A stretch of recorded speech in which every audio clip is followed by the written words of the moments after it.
ৰাজ্য চৰকাৰক উদ্ধাৰ কৰিবলৈ ৰাজ্যপাল মহোদয়ে কিছুমান ৰংচংগীয়া কথাৰে ভাষণ সামৰিছে আৰু আমি দেখিছোঁ এই ভাষণত কোনো ভিজন নাই। ৰাজ্য চৰকাৰৰ এনে কোনো পদক্ষেপ দেখুৱাব পৰা নাই যিটো পদক্ষেপে অসমৰ আন্তঃগাঁথনি উন্নয়ন কৰিব, অনাগত দিনত নিবনুৱা সমস্যা সমাধান কৰিব, উদ্যোগবিলাক পুনৰুজ্জীৱিত কৰি অসমখনক এখন অৰ্থনৈতিকভাৱে দ্ৰুতগামী উন্নয়নৰ ৰাজ্যলৈ ৰূপান্তৰিত কৰিব। এনে ধৰণৰ কোনো পদক্ষেপ চৰকাৰৰ নাই আৰু ৰাজ্যপালৰ ভাষণত তাৰ কোনো প্ৰতিফলন দেখা নাই।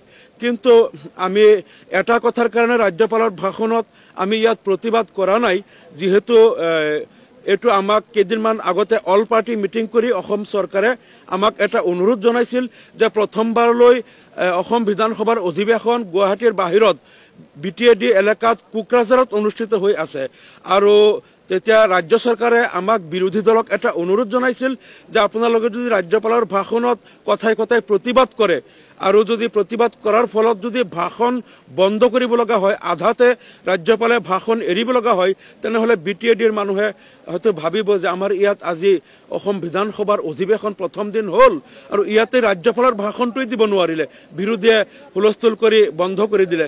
সেইকাৰণে আমাক বাৰে বাৰে চৰকাৰে অনুৰোধ কৰিছিল যে আপোনালোকে এইটো অসম বিধানসভাৰ সেই যেটো অধিৱেশন হেৰি হ'ব তাত আপোনালোকে তাত ভাষণটো বন্ধ নকৰিব, যিহেতু তাৰ পিছত ৰাজ্যপালৰ ভাষণৰ ওপৰত বিতৰ্ক হ'বই আৰু 3 দিনমান ৰাজ্যপালৰ ভাষণৰ ওপৰত বিতৰ্ক হ'ব, আপোনালোকৰ যিখিনি ক'বলগীয়া আছে তাত ক'ব।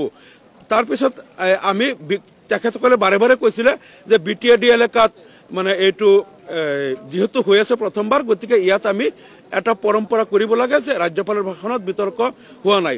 তাৰপিছত সেইদিনা আমি প্ৰশ্ন কৰিছিলোঁ যে আমাৰ মাননীয় বিধায়ক অখিল গগৈ ডাঙৰীয়া তেখেতটো আজি আমাৰ সেই অল পাৰ্টি মিটিঙত নাই, তেখেতে বাৰে বাৰে প্ৰতিবাদ কৰিব।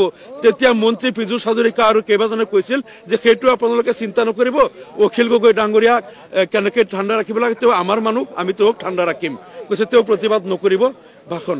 তাৰপিছত আজি অখিল গগৈ কেইবাজনো বিধায়কে ক'লে যে আপোনাক মন্ত্ৰী পীযুষ হাজৰিকাই সিদিনা ক'লে যে আপুনি তেওঁলোকৰ মানুহ, গতিকে আপুনি যাতে হুলস্থুল নকৰে এইটো চৰকাৰে ব্যৱস্থা কৰিব।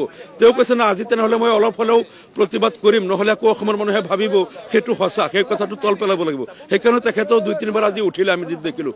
যিয়ে নহওক ৰাজ্যপালৰ ভাষণত আমাৰ বহুত কথা ক'বলগীয়া আছে।